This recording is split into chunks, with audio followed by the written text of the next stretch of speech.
Hey, it's Denise, letting you know what's going on. I've had my blood work done. It did come back that I had high cholesterol, which was the first. I've never had that before. So the cardiologist, when I went to see him, he had also received a copy of the blood work, and he started me on Lipitor for my cholesterol. I thought it was going to be an easy go in, have an EKG, it'll be perfectly normal, which it was, and then I'd get clearance. But it wasn't that easy. I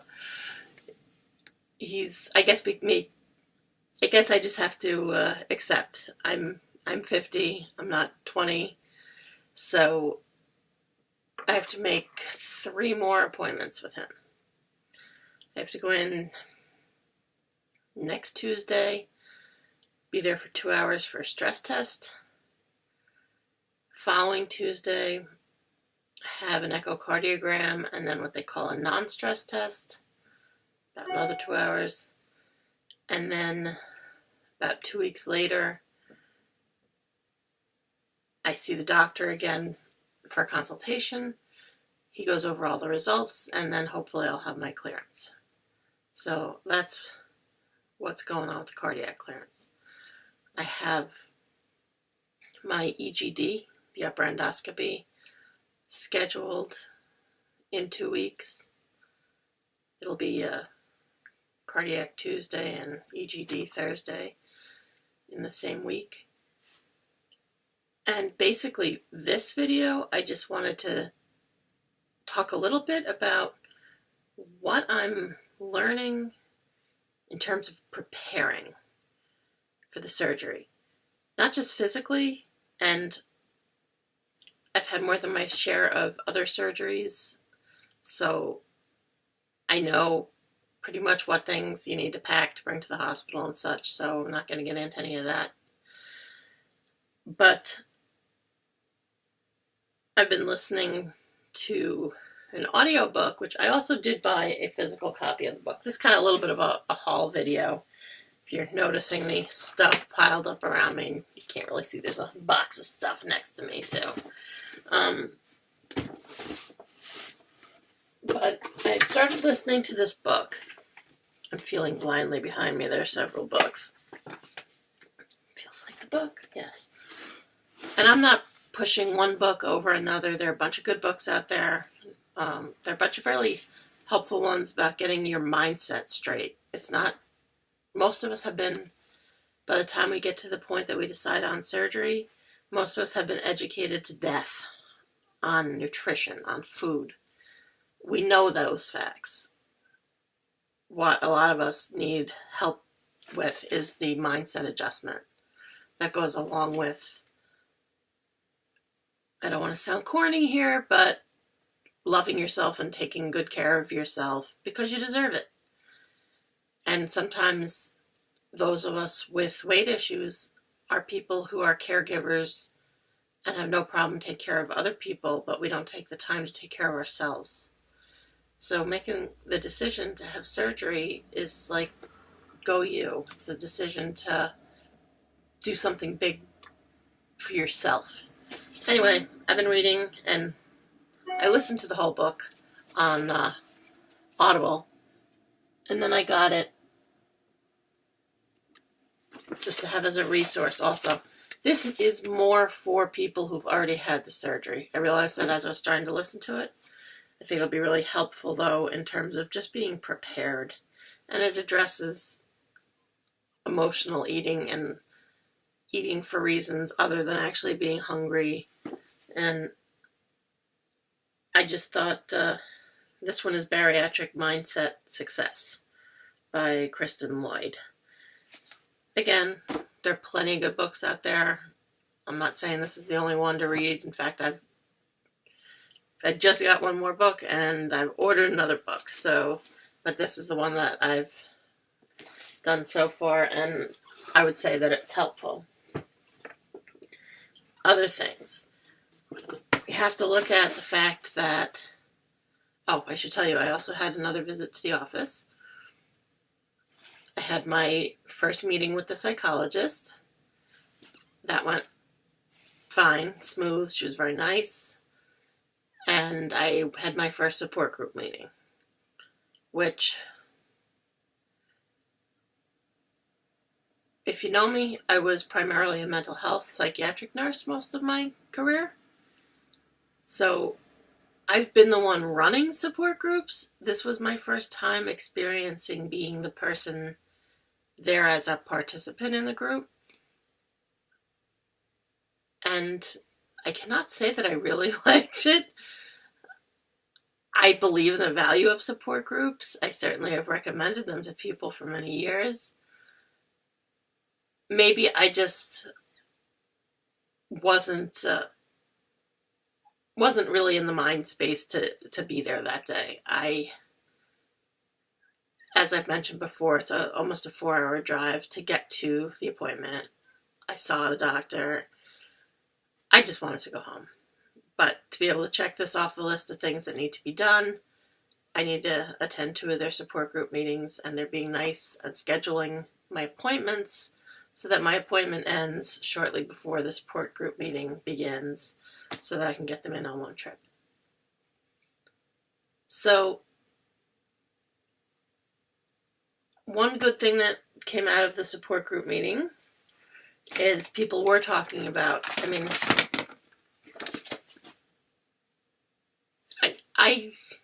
I do deal with life with humor.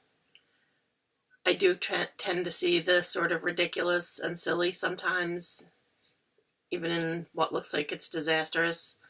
So for me, sitting there watching someone and they're clutching a book like if they let go of it, their guts might just spill out. I'm not one of those people. So some of the people in the meeting were a little intense for my liking, maybe. Although I suppose on the other hand I should applaud their enthusiasm. Would be the more positive way of reframing that. One book that was highly recommended, small book. I got it on Amazon, 50 Ways to Soothe Yourself Without Food. I've just started reading it, like just started. You can see it. Yes, I am a dog ear page bender, so I just got it yesterday afternoon, so I read about 10 pages maybe. But people at the group swore by this one that it's really a good idea to have. So I'm a book person. I'll bite. The other thing is they said to look at, and this isn't from the group, but from in general, both from watching other YouTubers and from watching professionals putting out videos and from talking to the people at the doctor's office. People all are saying the same thing, that eating for people with weight issues is often similar to an addiction or no different than people who smoke or drink alcohol excessively. And you have to, if you're saying, okay, I'm giving up this thing that has been what holds me together when I'm stressed out, you have to find something else to do. Okay, instead of hitting the Ben and Jerry's, what are you going to do? You have to have your toolbox, as they call it. I went literal. I didn't get a toolbox, but I got a cardboard box here off to my side. And as far as things to do, the first one I started with, I haven't crocheted since I was 12. I'm 50. My grandmother, who's passed away many years, taught me. But as you can see, I wasn't a great student. So, this is supposed to be a scarf. I think I made it a little wide. Because, it's not a scarf this way. It's like this is a cross. And then I'm going to do a black stripe. And then another gold stripe. Go Hufflepuff. I had to go with a bigger hook and a bigger size yarn because I can't see squat without reading glasses, and wearing them makes me feel like I'm going to barf. So I just went ahead and was like, okay, I'll buy this really big fuzzy stuff. For what it costs, I could buy an entire blanket. But the whole idea is that it's something to do with your hands and your mind to keep you busy when you're feeling like, wow, I really wish I could be eating or drinking something unhealthy. So, actual hands-on crafty stuff. I also went out and bought the stuff to do a mosaic top on a little table that I have. I'm not going to drag all of that out because I already kind of shoved it in the closet because I figured I'm not going to do that right away. It's still really cold out, and I'm probably going to do that on the porch. All right, the rest of the haul, which is much more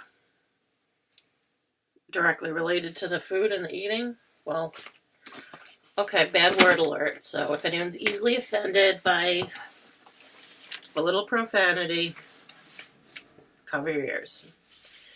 I got some stuff that I thought was funny that would help me in terms of just stress or needing to relax.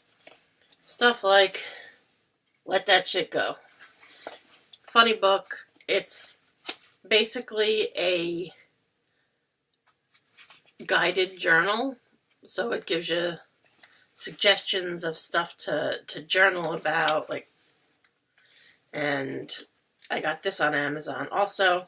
And it's, it's like, it's colorful, it's fun, it is quite irreverent. If the occasional bad word is going to upset you, then I would not go with this.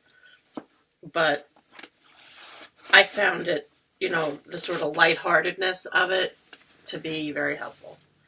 I also got some adult coloring books, and I also went with the humorous theme. One I did wrong in choosing the book. I got Sweary Skulls. You're only going to be offended now if you can speak Spanish, which I can't.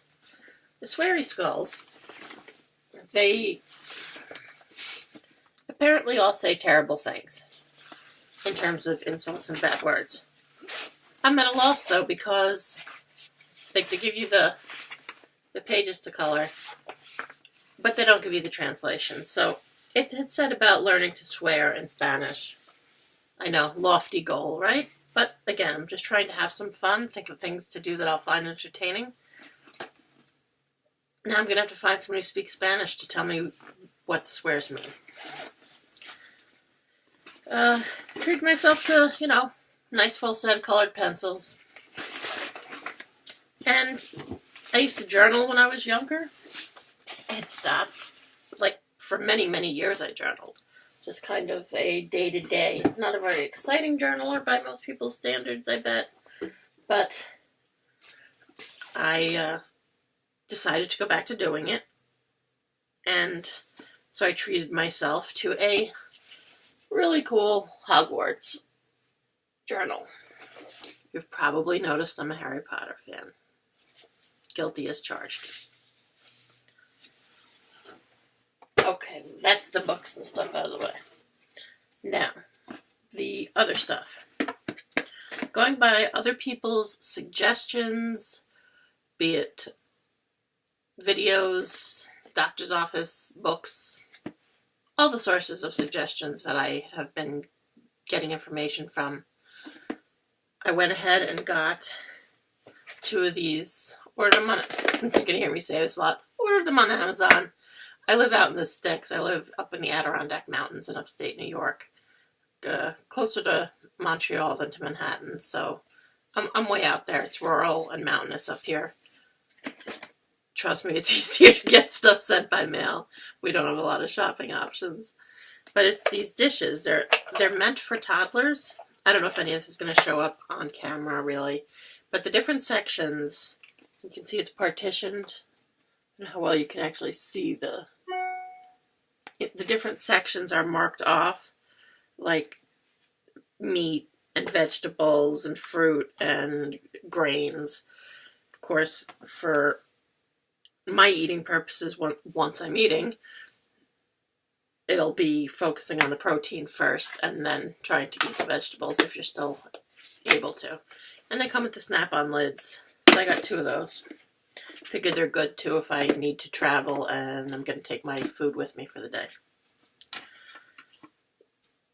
The other thing is get yourself a fun plate or two that you like, and probably a good idea if it's smaller than the regular plates that your family uses or that you're used to using, because once you're eating solid food again, your portions are going to be so small that if you put them in the middle of like a giant dinner plate, they're gonna look lost. This is more like a salad plate size. And it's like cute and happy and brightly colored. And I got it. Where did I get it? I got it at Hobby Lobby. Personally, not a huge fan of Hobby Lobby.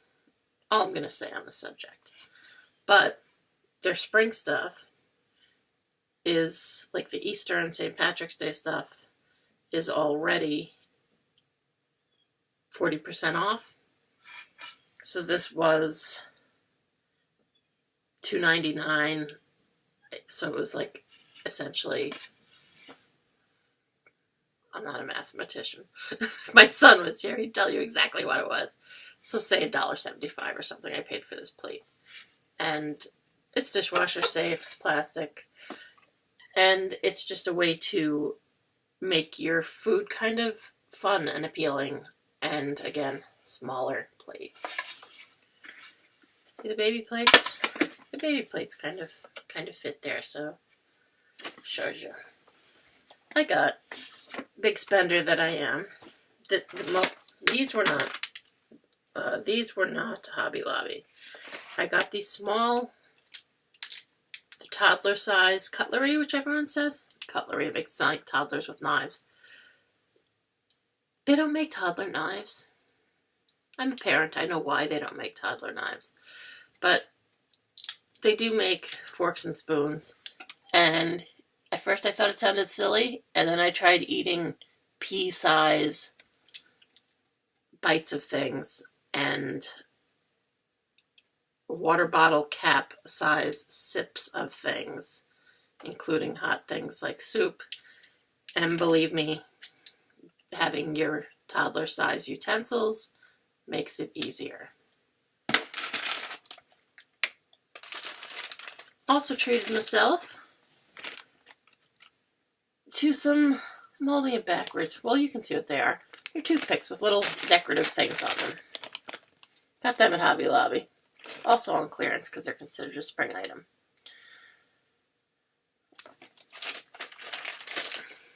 After you sit there and cut your food up into these itsy bitsy pieces, the other day I had a protein bar, which again, remember, I'm not following the standard diet a lot of people will be following it because with my BMI and my insurance, I've lost 5 pounds. I'm only allowed to lose 12 before the surgery, so really not trying to lose any more before the surgery. So I cut my bar up into what felt like 1,000 tiny little, it's like a kernel of corn, a pea, the top of the eraser on a pencil. Picture those size things. That's the size that you're supposed to cut your food up into. So I had it on a plate, and I really was not digging the idea of eating it with a fork or a spoon. So I, just stabbed it and ate it with a fancy toothpick. To me, it's all about keeping it fun. It's going to help me do this on the days that I don't want to do it. And let's face it, even though we're committed to this and we made this decision, there are going to be days that I'm sure I feel like I don't want to do it. But guess what? You have to do it. You made the decision. You got to just give yourself that willpower, and failure's not an option here, folks. I'm not going through all this to not lose weight and to not keep it off.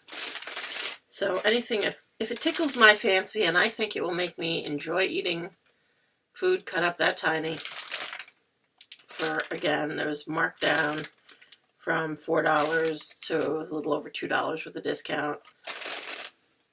Worth it. Same thing with this tray. It was $3, so it was like $1.40 or something. So that is it as far as utensil stuff. Will it ever end? I know. Oh, and I got just cute little ice cube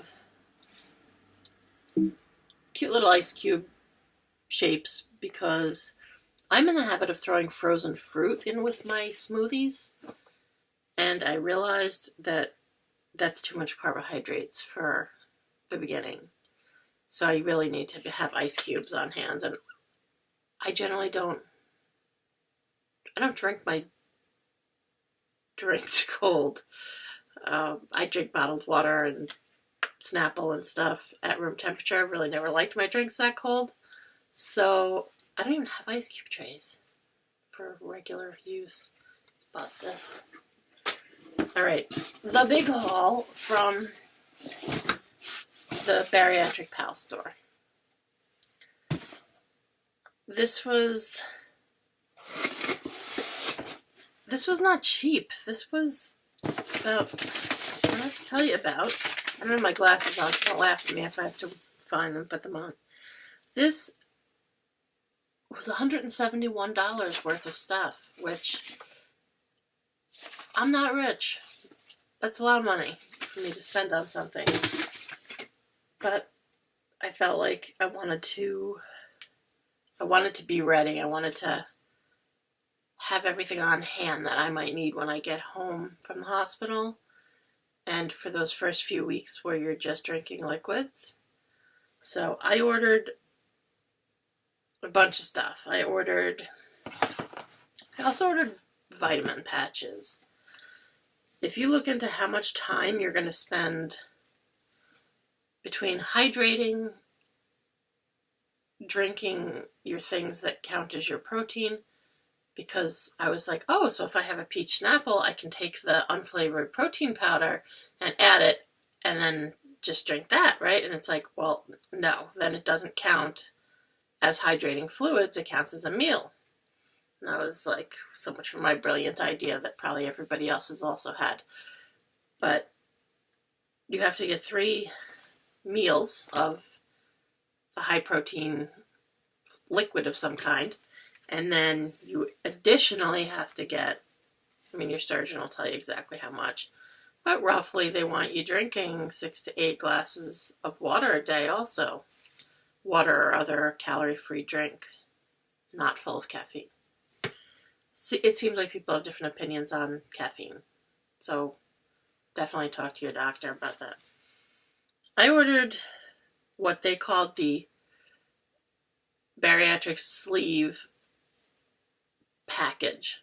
So these are, in case you're not familiar, there's another brand that's probably better known, which is Patch MD, which is what I was intending to buy. And then the site I ended up on, I didn't realize till afterwards, as I was in the middle of ordering everything else, that they carried a different brand of patches.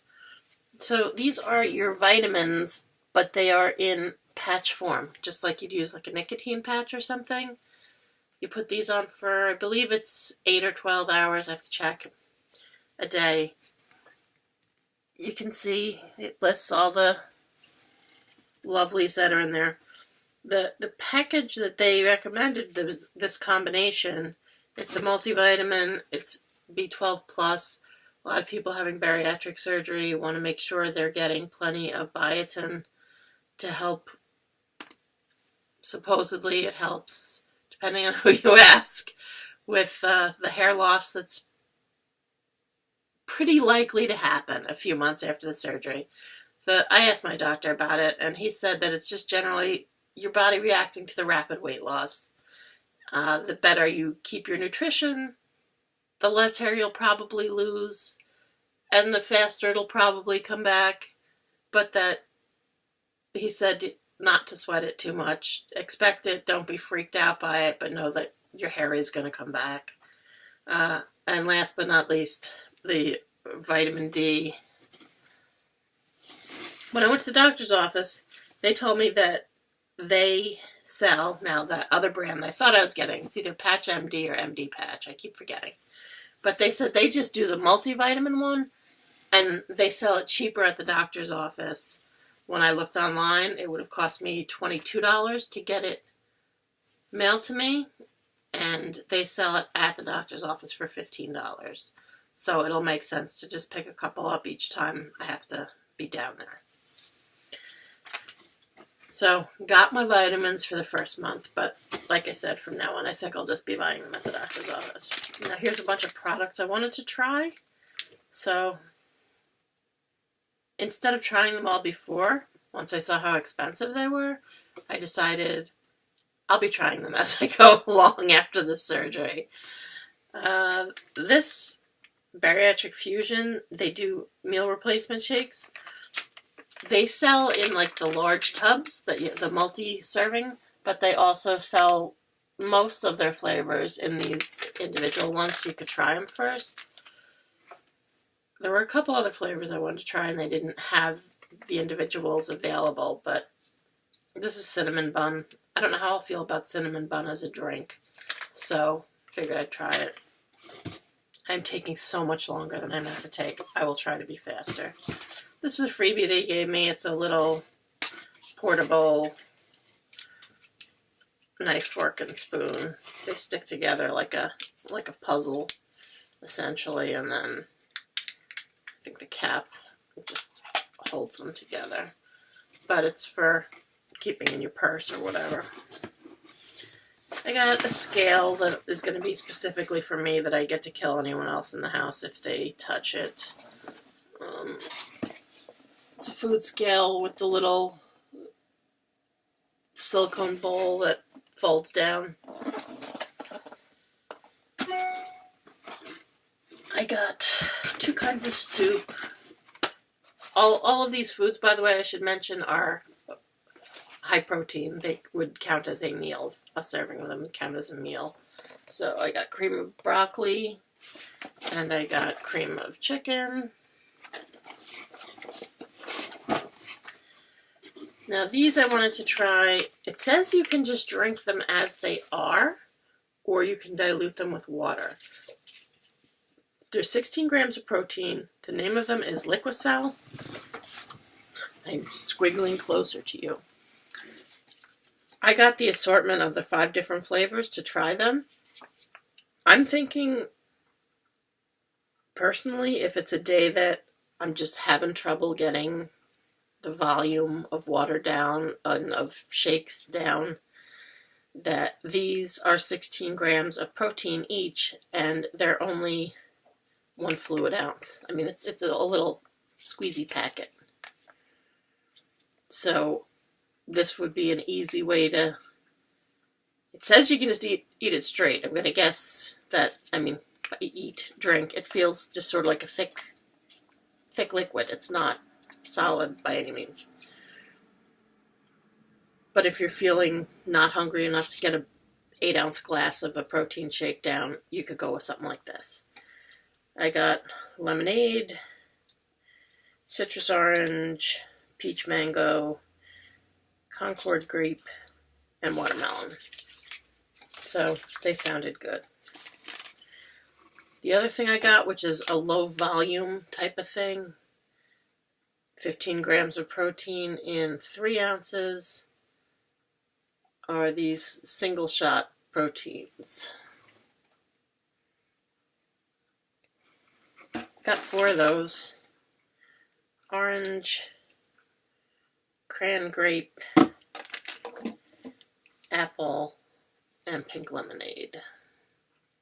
So again, much smaller volume, but it gets 15 grams of protein in. The rest of this box, if I take it out, I'm going to have it all over myself. So I'm just going to tip the box and show it to you. It's 17 different flavors of, the brand is, I'm going to say this wrong because I don't have my glasses on. Syntrax product is Nectar, with a, spelled Nectar. And they're protein drinks. And they're every flavor from, some of them sound like cocktails. Twisted cherry, lemon iced tea, fuzzy navel, chocolate truffle, what is this, cappuccino. I won't bore you with all the flavors. There are 17 flavors. But they ban go across the whole spectrum. Everything from like desserty sounding things like strawberry mousse to flat out just fruity things like there's a pink grapefruit. So that was essentially my haul, and I'm sorry it took me a half hour to talk about all of it.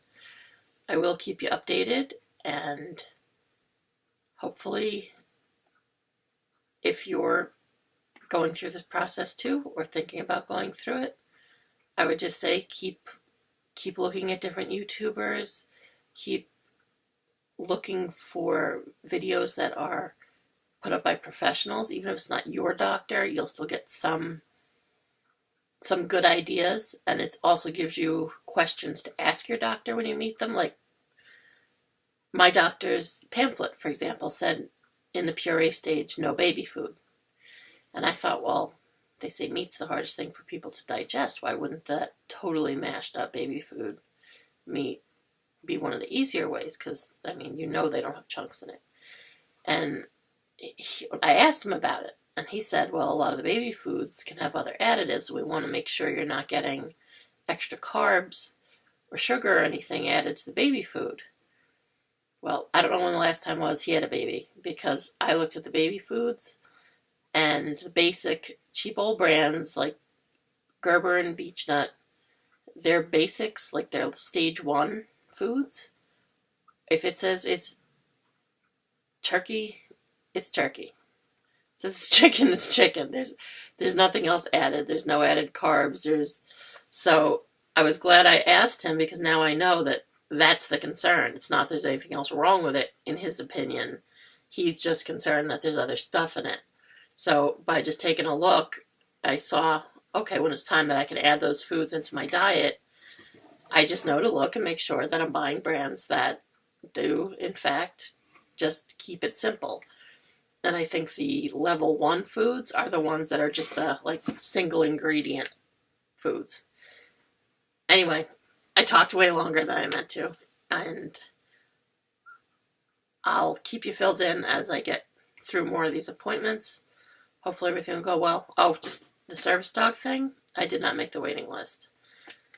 So that's going on the back burner for the time being, and I'm looking at probably in the future having to get a dog and work with a trainer and train it myself.